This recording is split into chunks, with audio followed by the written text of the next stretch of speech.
Sempurna. Sebuah cerita pendek karya Muhammad Taufik Hidayat dibacakan langsung oleh penulisnya. Insecure adalah perasaan ragu, cemas, dan kurang percaya diri yang dapat mengganggu berbagai aspek hidup.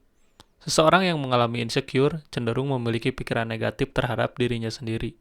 Hal itulah yang dialami oleh Keke. Semua hal yang ia lewati seakan-akan selalu salah dan membuatnya serasa rendah diri. Entah itu tentang berat badan, tentang warna kulit, bahkan tentang tatanan rambut sekalipun. Ada saja hal yang Keke keluhkan sebelum berangkat sekolah. Saat menatap cermin, Keke selalu saja merasa ada sesuatu yang kurang dari penampilannya. Tidak jarang sampai berpuluh-puluh menit Keke habiskan hanya untuk merapikan garis poni di dahinya. Di mata Keke, dirinya sangat amat jauh dari kata sempurna. Rasa percaya diri tidak pernah hadir di sampingnya. Sifat insecure-nya itu tidak muncul secara tiba-tiba. Penyebabnya ialah mantan pacar Keke. Mantan pacar Keke selalu menuntut Keke untuk tampil sempurna. Kelihatan cabi dikit, langsung dibilang gemukan. Kulitnya mencoklat dikit, langsung dibilang iteman. Dan yang paling Keke traumakan, saat Keke diputuskan oleh mantannya, alasannya adalah karena cara bicara Keke yang nyablak, polos dan blak-blakan. Hal itu yang membuat mantannya Keke ilfil dan pergi meninggalkannya. Sejak saat itu, tampil sempurna menjadi prioritas Keke. Dia tidak ingin dianggap remeh lagi soal penampilan. Semua hal itu menjadikan Keke manusia yang sangat perfeksionis. Apa-apa harus terlihat sempurna. Bahkan diet ketat pun Keke jalani demi mendapatkan badan yang ia mau. Body goals kalau kata anak zaman sekarang. Nge-gym seminggu 3 kali, dan sesekali berolahraga beregu. Yang paling Keke suka adalah basket dan badminton. Semua itu Keke lakukan demi membuat mantannya menyesal. Sekarang adalah pertengahan semester di kalender pendidikan. Seperti biasa dan menjadi tradisi di sekolah, akan diadakan pekan olahraga antar kelas, atau yang populer dengan sebutan porak. Tentu saja setiap kelas di sekolah ingin memenangkan kejuaraan tersebut. Hadiahnya tidak besar memang, tapi gengsinya cukup untuk membuat turnamen antar kelas ini menjadi kompetitif. Sudah menjadi barang tentu semua murid di kelas Keke pun antusias dan menurunkan pemain terbaik di setiap olahraga yang diikut sertakan. Futsal dan basket menjadi yang paling favorit. Tidak sampai 10 menit, para siswa sudah berebut dan memenuhi slot pemain yang akan didaftarkan. Begitu pula dengan badminton, yang dipertandingkan hanya 3 nomor, tunggal putra, tunggal putri, dan ganda campuran. Tunggal putra diwakili oleh Ahmad yang jadi wakil kapten di ekskul badminton. Tunggal putri diwakili oleh Nadia yang hanya FOMO saja ingin ikut-ikutan main badminton. Dan sekarang hanya sisa ganda campuran. Keke ditunjuk teman-teman karena Keke akhir-akhir ini sedang rutin main badminton. Tinggal mencari pasangannya saja. Cukup lama untuk akhirnya mendapatkan tandem Keke di ganda campuran. Sampai akhirnya Roni mengajukan diri. Padahal Roni adalah murid yang tidak cukup menonjol, cenderung pendiam dan anaknya tidak ingin ikut-ikutan. Keke pun bertanya, Roni, kok tumben mau sih ikutan gini-ginian? Bukannya kamu mageran ya orangnya? Iya sih, tapi kalau untuk badminton mah ayo aja. Dulu pernah main kok, jawab Roni. Semua daftar nama siswa sudah lengkap sekarang. Lalu ketua kelas pun memberikan surat pendaftarannya kepada ketua OSIS. Bel jam pulang pun berbunyi. Semua siswa di kelas pun memikirkan strategi dan setelan seragam apa yang ingin dipakai untuk porak nanti. Tapi karena Roni hanya diam saja, terlihat seperti tidak tertarik, Keke pun berinisiatif membicarakannya dengan Roni. Roni, ntar kita mau pakai seragam gimana? Pokoknya jangan sampai yang akunya kelihatan gendut ya. Main badminton pun harus tetap kelihatan cantik ya, kata Roni. Iyalah Ron, penampilan di lapangan harus sesuai dengan penampilan diri. Roni menjawab, gak sekalian aja sewa makeup artis nanti pas tanding. Pakai apa aja deh, yang penting kamu nyaman, asal nanti warnanya senada. Keke menjawab, beneran nih pakai apa aja, kamu gak akan komplain? Roni menjawab, duh kenapa komplain coba, kan kita mau tanding bukan mau fashion show. Kamu apa-apa harus perfect ya, kayaknya kamu kepikiran banget kalau dikomenin orang. Padahal kan kita gak harus ikutin standar orang lain, yang penting kita nyaman udah cukup. Udah daripada pikirin yang gak penting, mending kita besok latihan. Roni pun menutup percakapan dan bersiap untuk pulang. Besoknya, di sore hari setelah jam pelajaran selesai, di lapangan sekolah yang sedikit ramai oleh siswa, Roni dan Keke pun mulai latihan untuk persiapan porak dengan meminjam raket yang disediakan di sekolah. Di sela-sela latihan, Keke bertanya, Ron, kata kamu dulu pernah main badminton. Kalau dilihat dari teknik pukulan kamu, kayak yang udah lama main badminton. Roni menjawab, dulu tiap Sabtu suka main, diajak bapak ke gor dekat rumah. Oh, pantesan aja jago. Terus kenapa berhenti main badminton? Ah, nanti juga kamu tahu alasannya. Roni mengalihkan pembicaraan. Ketika selesai berlatih, Roni mengajak Keke untuk pulang bareng. Keke pun mengiyakan keinginan Roni.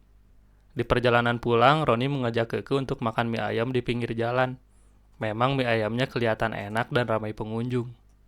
Makan mie ayam dulu yuk, kata Roni. Keke menolaknya dengan keras. Enggak ah, makan mie itu bikin badan gendut. Ada 421 kalori yang harus dibakar kalau kita makan mie. Roni bilang, ah ya udah aku makan sendiri aja. Roni memesan satu porsi mie ayam dengan taburan topping ayam kecap di atasnya, dan potongan daun bawang yang menambah saturasi warna sehingga membuatnya tampak menggiurkan. Belum 2 suap Roni makan mie itu. Terdengar suara perut Keke mendengkur. Tuh kan lapar, kata Roni. Bang, seporsi lagi mie-nya ya? Keke menyela. Ih enggak Ron, dibilang aku enggak makan mie. Roni menimpali. Udah diem makan aja.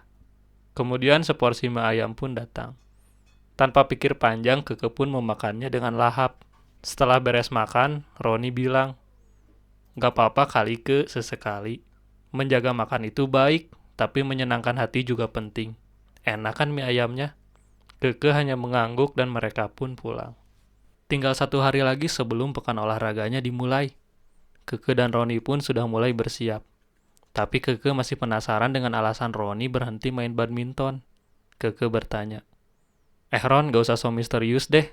Penasaran nih, kenapa kamu berhenti, padahal kan jago. Karena terpaksa, akhirnya Roni menjelaskan kepada Keke. Roni mengeluarkan raket Yonex berwarna merah dengan strip putih yang handle gripnya berwarna ungu. Roni bilang, semenjak ayah sama ibu bercerai, gak ada yang ngajak lagi main badminton. Sekarang aku hanya tinggal bareng ibu berdua. Ayah tinggal bersama istri barunya, dan ini adalah raket yang suka dipakai ayah. Semenjak itu udah gak pernah main lagi.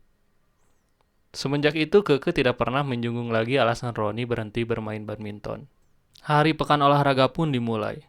Pertandingan badminton dimulai sore hari. Lapangan ramai dipenuhi oleh para siswa, mendukung perwakilan kelasnya masing-masing. Roni dan Keke pun memulai pertandingan. Pertandingan demi pertandingan mereka lalui dengan cukup baik. Roni cukup tangkas untuk bisa menutupi kekurangan Keke dalam permainan, hingga akhirnya mereka mencapai babak final. Entah kebetulan macam apa yang semesta inginkan. Di pertandingan final yang akan Roni dan Keke hadapi adalah Firman, mantannya Keke, yang selalu menuntut Keke dan menjadi sumber traumanya Keke. Mengetahui lawan di final adalah Firman, Keke mulai gelisah. Overthinking mulai hinggap lagi di pikirannya. Keke hanya teringat ketika Firman selalu menuntut dan menganggap Keke salah. Gelagat Keke pun disadari oleh Roni. Roni menegurnya. Kenapa, Ke? Ada sesuatu yang mengganggu?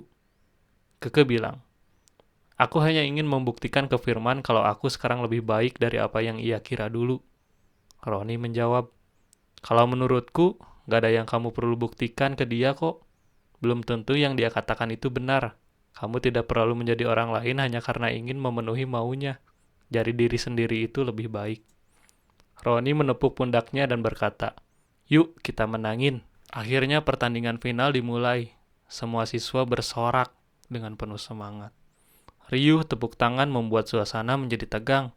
Roni dan Keke benar-benar bertekad ingin memenangkan pertandingan. Set pertama dimulai. Di awal pertandingan Keke benar-benar tidak fokus, banyak sekali error yang ia lakukan. Skor pun kian menjauh, Roni hanya bisa bertahan saja tanpa melayangkan serangan. Skor 21-9 untuk kemenangan tim Firman di set awal. Di jeda pertandingan Roni dan Keke berunding mengenai strategi apa yang harus dilakukan di set kedua. Roni bilang, kita main lepas aja kayak biasanya, kalau dapat bola arahkan aja ke arah ceweknya. Aku yang jaga di belakang. Udah gak usah mikirin apa-apa, hajar aja. Set kedua berjalan dengan cukup berimbang. Pasangan Roni dan Keke mulai unggul. Di set kedua Roni banyak melancarkan smash yang menjadikan poin untuk tim. Set kedua berakhir dengan skor 19-21 untuk pasangan Roni dan Keke. Rubber set pun harus terpaksa terjadi demi menentukan siapa yang jadi juaranya. Kedua tim cukup kelelahan, keringat mengucur deras dari keduanya. Kedua tim sama-sama tidak ingin kalah. Roni dan Keke memulai set ketiga dengan rasa percaya diri yang tinggi. Roni mengirim serve pertama ke arah Firman. Saling adu drive pun terjadi, rally panjang tidak terhindarkan. Untuk mendapat 1 poin saja sangat ketat. Tidak ada celah untuk melakukan kesalahan di pertandingan ini. Skor 11-10 di paruh jeda set untuk keunggulan tim Firman. Sambil minum dan beristirahat, Keke bilang, apapun yang terjadi di pertandingan ini, kamu jangan berhenti lagi main badminton ya. Aku mau terus main badminton bareng kamu. Roni tersenyum dan mengiyakan. Iya, tapi kita menangin dulu. Pertandingan sudah berada di akhir set. Skor sementara 18-19 untuk keunggulan tim Roni dan Keke. Tentu saja tim Firman tidak menyerah begitu saja. Firman terus menyerang tapi Roni dan Keke bertahan dengan baik. Satu smash diarahkan ke arah Roni. Roni berhasil membalikan serangannya. Bola bergulir di bibir net dan tidak bisa dikembalikan, membuat skor menjadi 18-20. Match point untuk Roni dan Keke. Di poin terakhir, seisi lapangan mulai berteriak histeris. Keke melakukan serve. Dengan gemuruh penonton yang sangat riuh, pertandingan mulai mencapai klimaksnya. Kedua tim bermain hati-hati hingga Keke melakukan sebuah pukulan mendatar menuju arah lapangan yang tidak dapat dikembalikan oleh tim Firman. Skor akhir 18-21 untuk kemenangan tim Roni dan Keke. Keke memeluk Roni seraya merayakan kemenangan ini. Setelah semua yang terjadi, Keke pun tersadar bahwa bersama orang yang tepat, kita bisa menjadi diri sendiri. Bersama dengan Roni, Keke tidak perlu lagi memikirkan kalori, tidak peduli berat turun atau naik. Bersama Roni, Keke sadar bahwa kita hanyalah manusia yang wajar jika tidak sempurna. Karena menurutku, kecantikan itu tidak digambarkan melalui fisik kita. Kecantikan itu datang dari mata yang mencintai.